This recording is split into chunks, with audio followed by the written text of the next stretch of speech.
Hey guys, how do we get professional sounding audio? How do we get that clean, crisp sound? How do we get better audio for our videos? Well, I've got some tips for you. Let's check it out. Well, how do we capture that professional sounding audio? How do we get that sweet, clean, crisp sound to our videos? How do we up our game? Well, I got some tips for you that are ideal for beginners and if you're just starting out. The first thing we're going to do though is we're going to look at the shotgun style microphone. Now this one is made by Takstar. I'll put a link to it down below where I did a full review of it. It was about $35, so it's definitely not high end. But it's a shotgun style microphone and it is what they call directional, meaning it wants audio coming from the front and it tries to reduce or eliminate audio coming from the back. So if you're out there vlogging away like this, microphone's pointed towards you. If you then turn it around to show your audience what's going on out there, you have a problem because you're now at the back end of your microphone. So you have to be aware of that. Take your microphone and simply flip it on your camera. Now the microphone is still pointed towards you and you're capturing that clean, crisp, sweet audio. Great little tip for you. Now I have heard of a microphone that is a dual shotgun. It's pointing in two directions. It's basically two microphones in one, and it is a shotgun style microphone. I can't remember for the life of me who actually made it, but there is a product out there that can do that. But if you have this style microphone, just simply flip it and reverse it yourself, and that will eliminate that issue for you, and then you'll be able to capture that audio. So this is your shotgun style microphone. The next one we're going to look at is what I'm wearing here, a lapel or lav mic.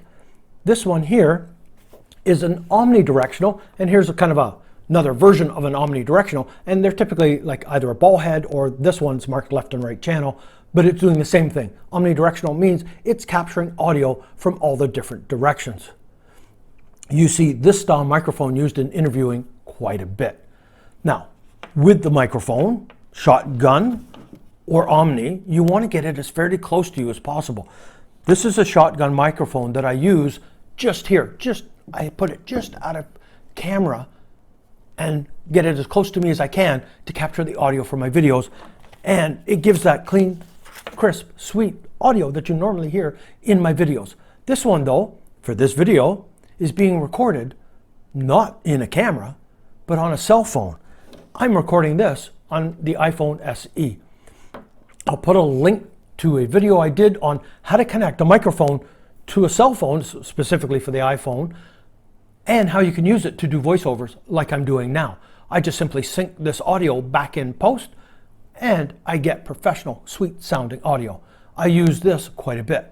Now, with your microphones, you need to determine what best suits your needs. If you're just simply out vlogging all the time, is the shotgun microphone your best option? And they do come in shorter versions than the one I showed you. Or do you prefer the lapel style? In my case, as you see, I have both, and you may decide that too. But that is a decision that you're going to need to make, is what style microphone best suits your need. Being aware, you have your omnidirectional and you have your directional. So it's what best works for you. Now, we want to try and stay away from audio from the cameras. The audio quality is usually not very good at all. If you're indoors and you're close, that's probably about the best you're ever going to get out of your cameras. It doesn't matter even if it's a high-end camera or a lower-end one like the Sony. It's not the best. You're always better to add a microphone to get that better quality. The other thing that plays a big issue with your microphones and your audio quality is your environment.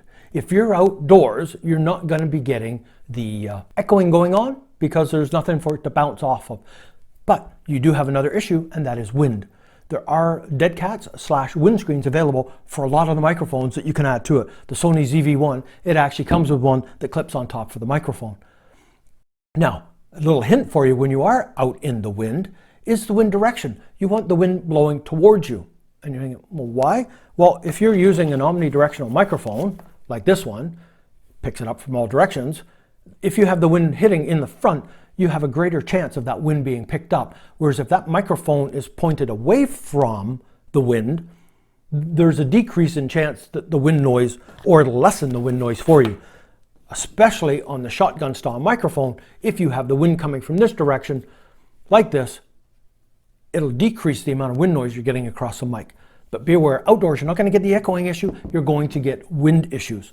Now, we move indoors. What is the problem we're going to have? Echoing, especially in big, large, empty rooms. No carpeting. Like in my studio, I got drywall walls and I got wood flooring. So it's echoing. I had to put up baffles on the wall to help reduce and eliminate that problem. But you got to be aware of that. So when you're indoors, you've got now echo to deal with. So different mic styles will counteract different things.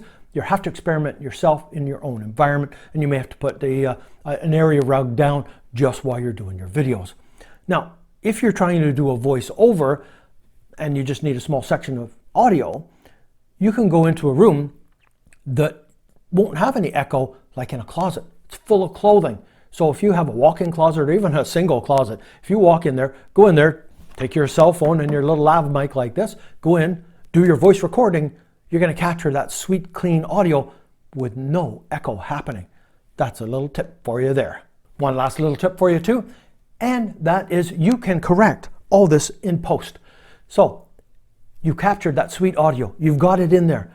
You can enhance it, change it, tweak it, play with it in post-production to get that final sound that you're looking for. So that's it for this one. A couple of different types of microphones to get you going. I, as you see, have both. It's whatever works for you. All right, if you're new to the channel, please subscribe. Hit that bell notification so you're aware when I post new videos. If you enjoyed this, please give it a thumbs up. So, until the next time.